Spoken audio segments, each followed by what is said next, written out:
My name is John Gabriel. I'm an interviewer for the Public Library of Hamilton County in Cincinnati.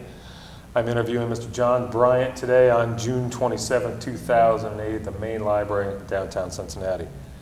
I'm honored today because Mr. Bryant will be our inaugural Korean War veteran, the first interview we've done for this conflict. Good morning. Thank you for coming. Good morning. Thank you. Tell us a little bit about where you grew up and what you did as a young man. I grew up here in Cincinnati. I was born in Alabama, but my father brought us to Cincinnati in 1942. So all of my schooling took place here in Cincinnati. Went to 12th District, which is in the West End, no longer in existence, and then Windsor Elementary School, and then the Winthrop High School. I graduated from Winthrop in June of 1954. I think it was something like June 18th. And so then I enlisted in the Army in June 25th of 1954. If I can, I want to go back just a second. What brought your family up here from Alabama? Probably 3 or 4 things. My mother had died in 1939 when I was 3 years old. So a lot of African Americans moved from the South to the North around the war to take positions here. And I think that my father probably was not completely definitely not satisfied with the educational system, which was fully segregated, and what kinds of situations would take place there. And it was not too long after the Scottsboro boys, the 9 boys that were accused of raping a white girl and was sent away to prison and all that. And so I think a combination of things led my father to move from Alabama at that time. Wonderful, wonderful. He found work up here then? Worked at Williams Heater Company, which is on Madison Road. And he worked there for something like 35 years, I believe. Wow. Mm-hmm. So you graduated in 1954. During the period you were in high school, though, you must have been hearing about the Korean War. Oh, most certainly. And I had an older brother that had joined in 1950. Now, he did not end up in Korea. And I had a stepbrother that did end up in Korea. So I was certainly aware of the fighting that was taking place in some of the major places that we'd hear about, Incheon and of course Pork Chop Hills, which was the one that sort of led up to the was taking place at the time that the armistice was signed in 1953. So certainly I was aware of it. I see. What made you enlist? Didn't have the funds to go to college, so the GI Bill was a major inducement or reason for my enlistment. I see. What was your tour, or how long did you have to? 3 years. 3 years. Mm-hmm. Okay. So I went in 1954, and my tour was up in 1957. And I did, of course, my basic training. I did that at Fort Knox, and also did my training. I was my MOS was that of a clerk typist. So I learned a skill at the same time, but I was clearly intent upon serving my 3 years and then coming back and using the GI Bill to attend college. What was boot camp like? Well, there were 2 hills at Fort Knox. One was called Agony, and the other one was called Misery. Oh, boy, that's good. Those names were well deserved. But it was interesting because I was fresh out of high school. Small. I was about 5'10" when I graduated from high school and went in the Army. And that Army food must have the helped you sprout right up. And about 6 months after I was in the Army, I had grown quite a bit, and my pants were far too short, and the initial issue and all that. I'll digress just a bit. Please do. Because I was so small, and comparatively speaking. But when I got to Fort Knox, I got the opportunity to play basketball with some guys that had played at small colleges, as well as a fellow by the name of Jim Paxson, who had played at the University of Dayton. So they started to encourage me some in terms of also having some basketball ability. Had you not played at Winthrop? I had played only my senior year at Winthrop. And in fact, when I started with her in the 9th grade, I was 5'1", wow, and weighed about 90 pounds. So had I gone to college directly from high school, I would never have played collegiate basketball. So it was while I was in the military that I grew and had the opportunity to play against the guys who had played primarily at small colleges. But they were the ones that sort of helped me to hone my game and pick up some skills. Terrific. So that was a side benefit. But going back to the military portion of it, when I completed my basic training and my training to be a clerk typist, I was then shipped overseas to Korea. What kind of unit were you in? It was called SCARWAF, which stood for Special Category Army Personnel with the Air Force. And it was actually a signal corps, the 440th Signal Aviation Battalion. So the guys that were responsible for stringing the wires and all of that, and apparently had a very high casualty rate when the fighting was taking place. I said the armistice had been signed in 1953, so there was no actual shooting that was taking place at the time that I arrived there. I got there on December the 1st in 1954. Where did you land?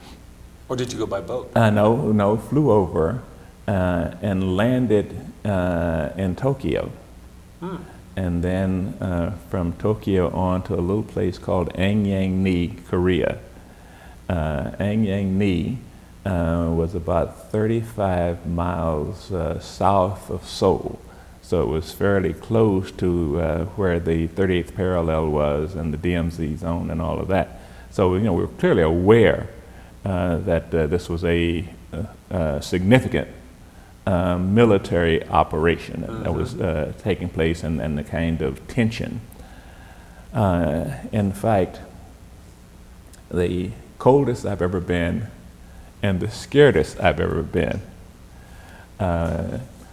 was Christmas Day, 1954. What happened on that day? I had to walk guard duty. The only time I walked guard duty. And we walked inside the compound. What kind of compound was it? It was a signal 440th Signal Aviation Battalion, but you had a base, and there was a motor pool where all the trucks were that the guys went out to do their work in the field. So it was dark, and and when you didn't have any electricity, everything was run with generators. All right, and so I had guard duty from 2 a.m. to 4 a.m. Oh boy! So it's dark, everybody around, and every time I got around to a certain point, I'd hear Koreans talking. So, oh my goodness! So what am I going to do? And what am I doing here? It's Christmas. I sang Christmas carols to myself. It was cold. It was only later that I found out that we walked the inside of the compound. Outside the fence, the South Koreans had guards that walked the outside. And what happened was when the two guards came together and I heard them speaking, they were talking to each other. But I didn't know that. And boy, was I scared. I was 18 years old. I said, what in the world am I doing here? What kind of arms did you have on you? A M1 rifle that you walked guard duty with. And they were fully loaded and all that. But and it was before I'd gotten my assignment. My assignment was to be the battalion morning report clerk. It was the 440th Signal Aviation Battalion, and then there were 3 companies, Company A, Company B, Company C, and then the headquarters company, and then the battalion headquarters. So I worked at battalion headquarters, and by working at battalion headquarters, it meant that I didn't have to walk guard duty. So that was the only time that I walked guard duty. And I had essentially 2 jobs in addition to being the morning report clerk. I also was the recorder of court martials. Oh, interesting. So I got to record several court martials. What sorts of offenses had occurred? One, it's fascinating to me. A person had cut another person with the splicing knife that they use out on the cable when they're doing their cable work. Apparently in horseplay, at least it was said it was horseplay, because the person who did the cutting said it was an accident. The person who got cut said it was an accident. And the witness said it was an accident. So the Sergeant Major Simpson, looked at the battalion commander, who was Major Hunt, and he said, "Sir, so we don't really have enough to try this man. Everybody's saying it was an accident." Major Hunt looked at him and he said, "Simpson, there's going to be a court martial at 1 o'clock. Bryant's going to go down there and record that court martial. He's going to be found guilty. No kidding. Sentenced to 6 months in the stockade, forfeiture of 2/3 of his pay, and reduced down to private E1. Wow. I went down there, recorded the court martial, and I came back and I said, "Sergeant Simpson, the major was exactly correct." Why the harsh judgment? Well, I think they wanted to sort of set an example that these are dangerous weapons, and no, not weapons, but tools that you're use for splicing, and you're not to be doing any horseplaying. The other one, the guy's name was Jackson. When I got to Korea, they said, "Boy, they've got this crazy guy from Philadelphia named Jackson. He's in the stockades, and he'll be coming back in a month or so. And you haven't seen anything until you've seen Jackson." So Jackson came back, and about 11 o'clock, he'd get the guys out, and then he would be giving them dismounted drills. To the right flank, to the left, up, 3, 4, to the rear, march. And then he'd cuss them out. You're making Sergeant Major Jackson look bad. And so somebody went up to the CQ, the charge of quarters, and there was a sergeant and said, "Sergeant, it's 11 o'clock. And Jackson's out here acting a damn fool, and we got to get some sleep." So the sergeant of quarters went down and said, "Jackson, cut it out and go on into bed." Jackson had a little bit to drink. Oh, I see. So he cussed the sergeant out, and so the sergeant went back up and got his gun. Came back and said, "Jackson, I told you to go ahead and get some sleep now. Cut it out." And Jackson had a canteen knife, but he says, "Shoot me." And the sergeant got his gun and shot him. Wow. He caught him a couple other things in the process. He cussed him out real good. And the Jackson did. It was kind of crazy. So the sergeant went back up and called up to the battalion headquarters and said, "Sir, you better come down here. I just shot a man." And so they took Jackson and threw him in one of those deuce-and-a-half trucks and had to drive him about 13 miles to the hospital and all that. Oh, boy. But Jackson survived. They court-martialed him, sent him back to the stockades for 6 months. So when I got to Korea, Jackson was in the stockade. When I left Korea, Jackson was in the stockade. Still in the stockade. I think because it was, I said, special category Army personnel with the Air Force, except for me, it seemed they took all of the guys that were crazy and assigned them to special duty with the Air Force. Okay, then. Well, that's interesting. You had some stories there from your job there. Now, if you don't mind, I want to approach a subject that Dennis brought up a minute ago. 1948, Truman integrated the services. Mm-hmm. Sounds to me like you had a position of pretty reasonable responsibility there. Did you find that you ran into any racism or anything like that among the white troops or anything like that, officer corps? There was some, clearly, at Fort Knox. At Fort Knox? Sure, Fort Knox. Okay. And for one thing, when we traveled from Cincinnati, the induction center, to Fort Knox, and arrived at Louisville, you had colored waiting rooms and white waiting rooms. I was in the general audience. Even though you were in the service? I'll tell you one later on also.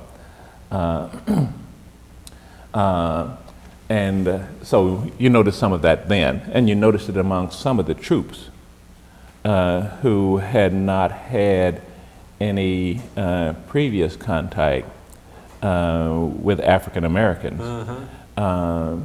Didn't notice it among the officer corps. But Fort Knox, drew primarily from the region. It was when you got then to Korea and you had persons from all over the country, basically. And Sergeant Simpson, who was a sergeant major, Mm-hmm. was an African American. Both Major Hunt and Major Baker, who were the two senior officers, were white. Some of the guys from white guys from Georgia and Alabama and so forth, found it a little difficult to have to salute persons. Like a sergeant major? That or report to a sergeant major, which would not have been at all the case in their civilian life. So there was an adjustment for them. But back in the barracks, they would confide sometimes in how different this was, because they're used to a black person, no matter what their age, being deferential to them. But they got used to it. Didn't have much choice, did Yeah, they? didn't have much choice. So that was the case there. And of course, because I did have a relatively significant position, being the battalion morning report clerk, many of the black troops who were the linesmen, going out doing this cable splicing and all that, were very pleased to see an African American at that level of sort of responsibility. What was your rank at that time? Did you have Just a private. just a private, but you still held this position of responsibility? Well, yeah, because you had the responsibility for collating all of the information that came from the companies and then moving it on. So the mere fact that you were at battalion headquarters caused them to sort of nod their head, and even though it was funny because I was a kid, 18 years old. In fact, the older guys called me young blood. And there was a fellow from Cincinnati that played football up at Central State, Murphy Porter. And Murphy weighed about 235. And Murphy said, nobody messes with Junior Bryant. He's my homeboy. And so you could, hear Murphy coming from about 6 Quonset huts down. So nobody messed with Murph, and because nobody messed with Murph, and nobody messed with me. Good for you. So there were 3 or 4 of us that were from Cincinnati and formed that kind of a bond. Good. You mentioned, as you were talking about the ride down to Fort Knox, you had another incident you were. Yeah, this is later because I finished in Korea. Was there for 1 year. Let me digress for a second, and I'll come back to this. This is your time. This is perhaps the most interesting thing, in a sense, that happened in retrospect. In late 1954, the French were defeated at Dien Bien Phu. At that time, we talked about it as Southeast Asia or Indochina. We didn't refer to it as Vietnam.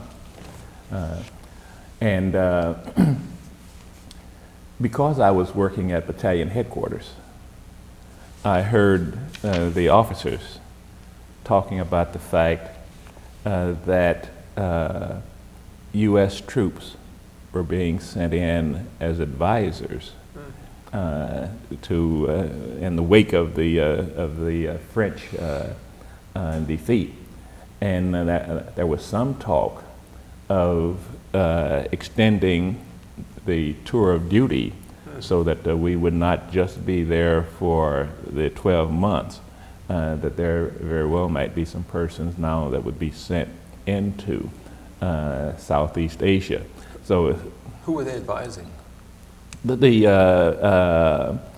At first, to sort of buttress the French, and they'd been doing that all along. But then, when the French was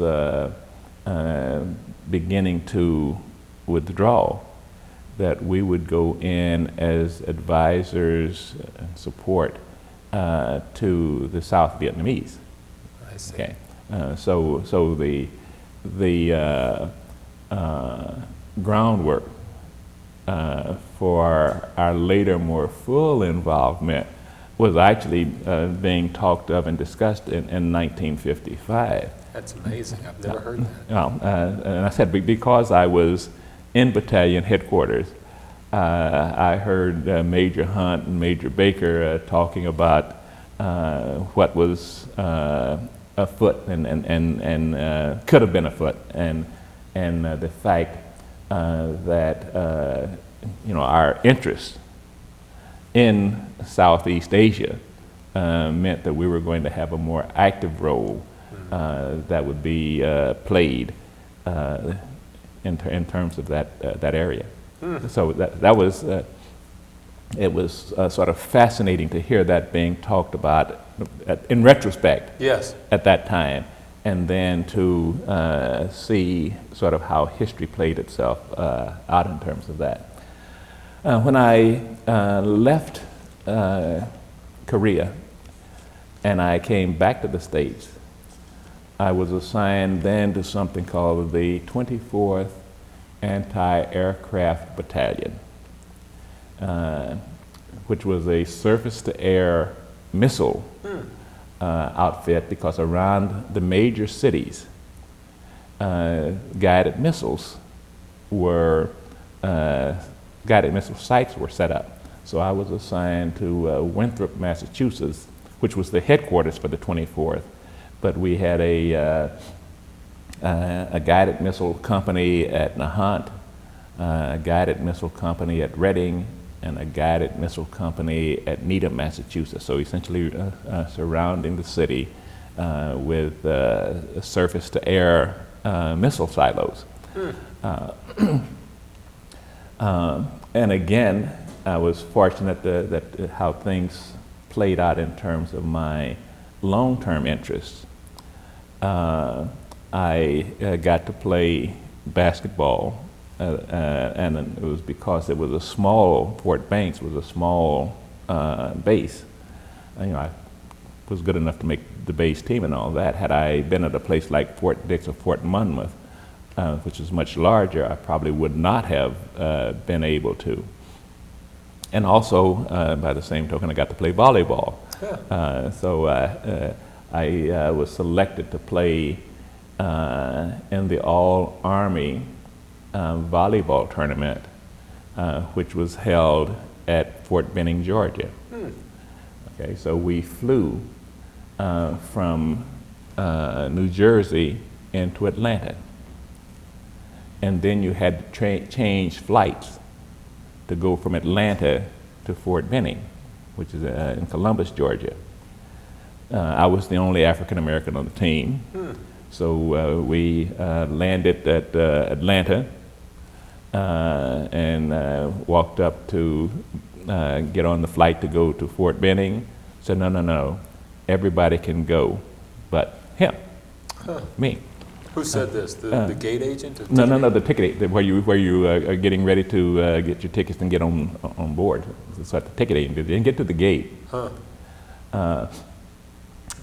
Said, we have a full flight, and here in Georgia,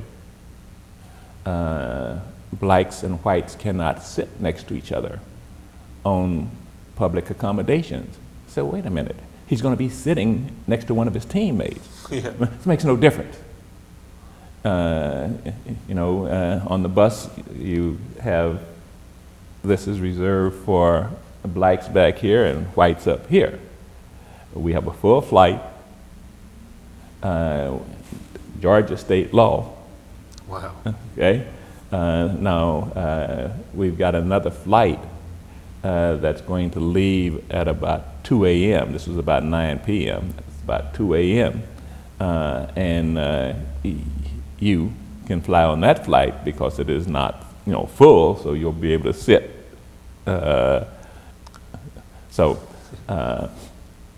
Even though, in quotes, the military was desegregated, the interactions between the military and the civilian life, when you came up against it, those principles, those laws still applied. And this was in 1957. Wow. But if you stop and think about the time, in terms of the society as a whole, you just had the integration of the schools in Little Rock with military force necessary to bring that about. The activities in the South and that's going to bring Martin Luther King to prominence and all that are all just starting to take place. Interesting times you lived in. So I'll tell you another story that is sort of related in terms of basketball. There was, because of the military and the fact that in addition to doing my work, I also got to participate in athletics.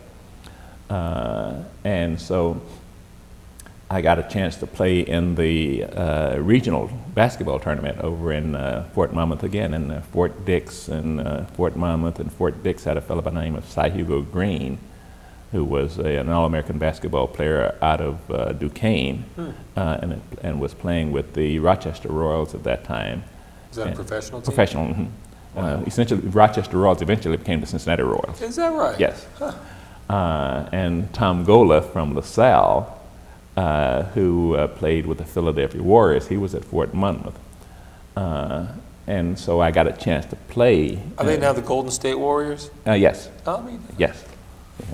Yeah. So I got a chance to play against guys who had pretty good ability. Yeah. And so we were sitting around talking, and Cy Hugo Green said, "Hey, they've got this guy down in Cincinnati that is going to make everybody forget about everybody else." His name is Oscar Robertson out of Indianapolis, and that was when Oscar was in his freshman year at UC.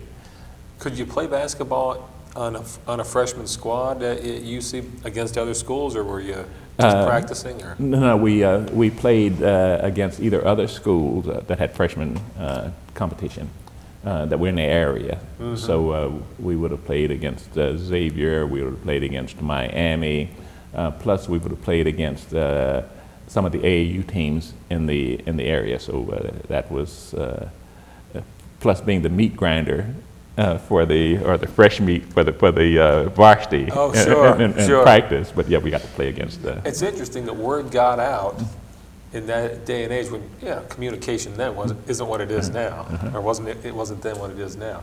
But you heard about it at Fort Monmouth. You heard about Oscar Robertson, a freshman in the Midwest. I think that's unbelievable. And it was really based on also Oscar's high school reputation.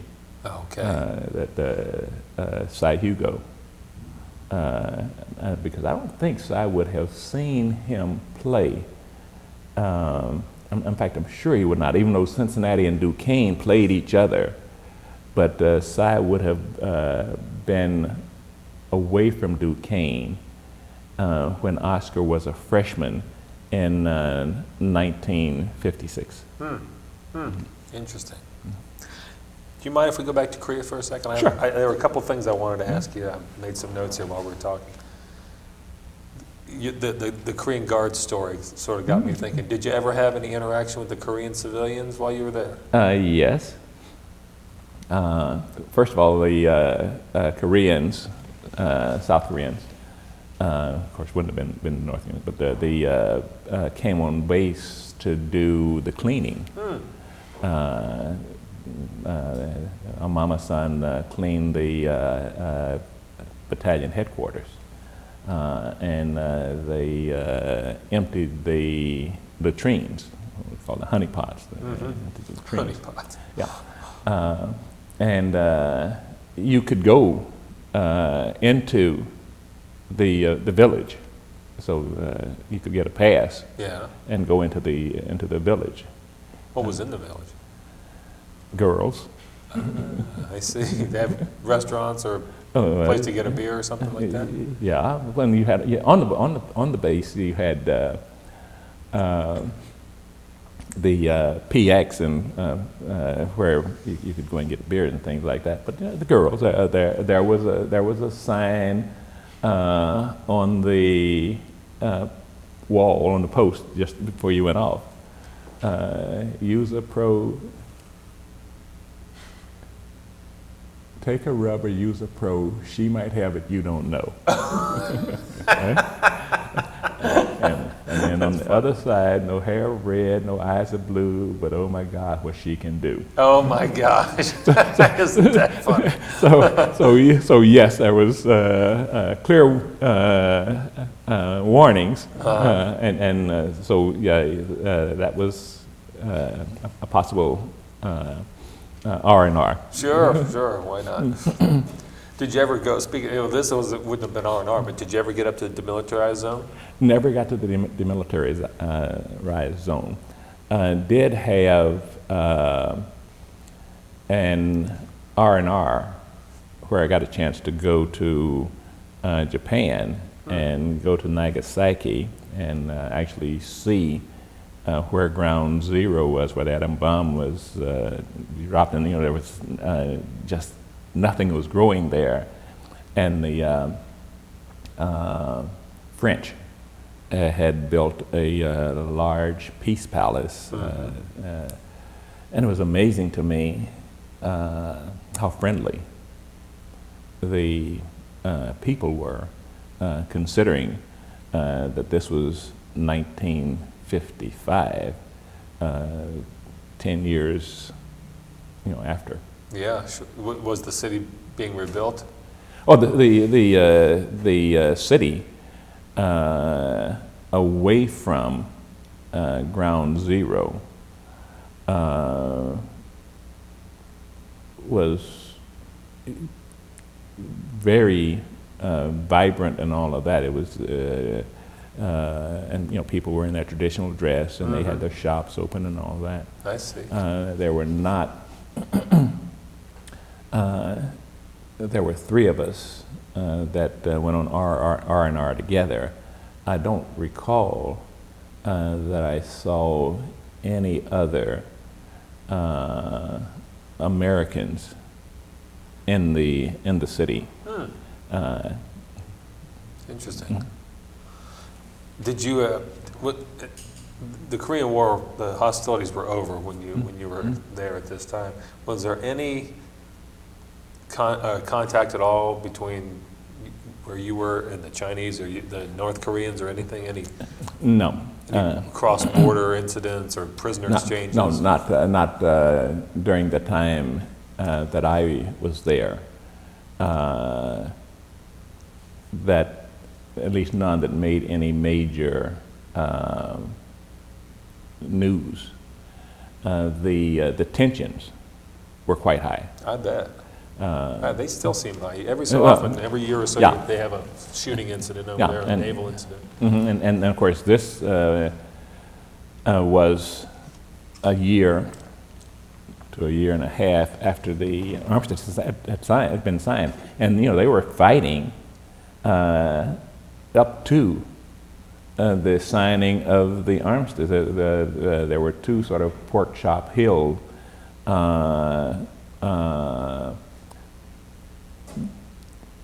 fights, major fights with huge loss of life that was taking place even as the armistice was being worked out. I'll be darned. Wow. Well, you came back in a year after you'd been there. Evidently, you'd had a great opportunity to travel the country and do some things that were sports related. How much time elapsed after you got back from Korea until you left the service? I got back from Korea in time for December of 1955, and had a leave, and then reported to my new assignment at Fort Banks in Winthrop, Massachusetts, and was there for approximately 18 months. That's when you played volleyball and basketball? Well, in fact, I learned to play volleyball in Korea. No kidding. Yes, because in America at that time, we really didn't play power volleyball. We were lifting the ball like that with open hands and flicking it and all that. And we had an opportunity to go in town, the Koreans, and play them in a game of volleyball. And they looked at us and how tall we were, and they shook their heads and so forth. And they had men and women on their team. They looked at us and shook. And then the game started. And boy, they were bumping the ball properly and setting it properly, and zoom! Wow. And that ball went zooming by, and we looked around and said, what is this? So the Koreans really taught us how to play power volleyball. Now, all of a sudden, you look up a little woman with zing a spike past you. And we had guys 6'4" and 6'5" inches tall. So, well, this is how the game is supposed to be played.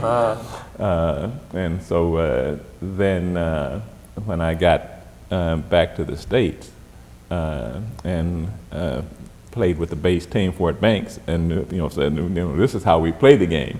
It's supposed to be played, and got to play against some, again, top-notch volleyball players. And that's what ended up making it possible to participate in the All-Army tournament at Fort Bennings, Georgia. That's neat. How'd you guys do in that tournament? We got beat. Oh. But we played well. We played well. And I was picked up. The team that represented the First Army, I'll tell you another race story there also. The team that represents the First Army gets to pick up 3 players. So we played in the regional tournament. Fort Monmouth won the championship, but they picked me up to go with them to the All-Army tournament. Okay, and when we got to Fort Bennings, originally we were going to scrimmage against Emory University. However, when Emory found out that I was a member of the team, said, sorry. No kidding. Now, the state law in Georgia, you can do it on the Army base, Fort Benning, but you can't come to Emory University and have an African American play in a scrimmage. Were you practice. not even allowed in the gym, or were you not allowed on the floor? Well, well, I don't know because we never got there. Okay. Said no, cannot.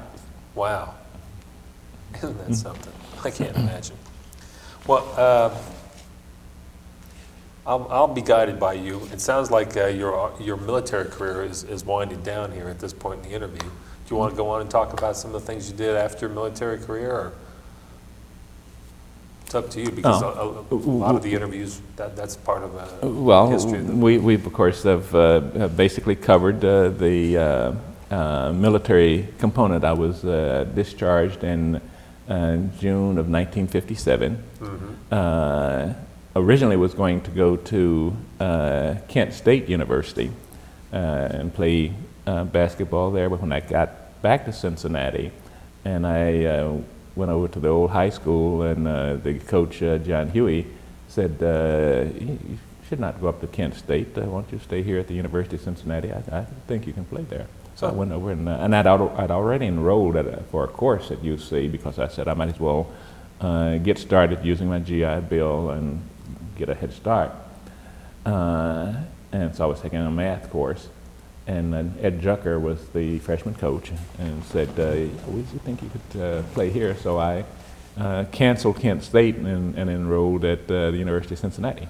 How did you happen to go over and talk to Coach Jucker? Because John Huey, who had been my coach at Winthrop, and Ed Jucker had been on the University of Cincinnati basketball team as players back in the early 1940s. So that was the sort of connection there. Got it. And so then I went up to the old men's gym and played in a couple of pickup games, and word got back that yeah, he's can play a little bit. So I enrolled at UC, and Oscar was a sophomore then. I was a freshman, but we graduated at the same time because I went year-round and graduated in 3 years. You were motivated to begin your life then, weren't you? Well, partly yes. And of course, I had the GI Bill that I was able to use in the summertime. Did that cover all your tuition and the GI Bill gave you so much a month. Oh, I see. So you received $110 a month, I believe it was, for 36 months, or in my case, was it a maximum of 36 months, which covered 4 years, for 9 months. But by going year round, I was using up my time, I got my 36 months by going essentially 12 months a year. Yeah, I see.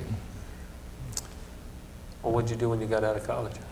I taught at Winthrop High School from 1960 to 1968.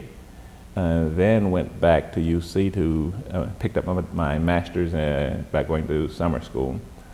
Then went back to UC in 1968 to work on my doctorate, which I finished in 1971. But at that time that I went back, the assistant basketball coaching position opened up. So I became an assistant basketball coach for the University of Cincinnati from 1968 to 1971. Great. And then when I completed my doctorate in 71, I left UC and went up to Wilmington College, a small private college, and was there from 1971 to 1990. And ended up heading up the education department there. Then came back to Cincinnati to head up something called the Cincinnati Youth Collaborative. So I've heard of that. So I was the head of the Cincinnati Youth Collaborative from 1990 to 2002. Wow. Then I retired, but then I got recruited by the public library to do a number of things for them. Well, you've stayed busy right along the way. Well, I've stayed fairly busy along the way. Do you have time for family as well? Got a wife, Janice, and a daughter that's now 38 years old, and she's in Washington, D.C. Terrific. Well, if there's anything else you'd like to talk about, we probably have 10 minutes or so left on the tape. If there are particular questions that you want to guide me somewhere, I'll... Well, you know, you're an excellent interview. I really enjoyed this. And I wrote down 4 things as we went along the way that I wanted to talk about, including, well, and one that I had before I came in here. And you covered it all. I think you did. I think this was a wonderful interview. I hope you think it was a good use of your time. I know this is going to be a valuable inaugural. Well, I had an excellent interviewer. Oh, thank you. And I'm sure the camera person. He's more than adequate. Well, thank you very much for your time and your service to the country, Well, Mr. thank you. Bryant. I enjoyed it.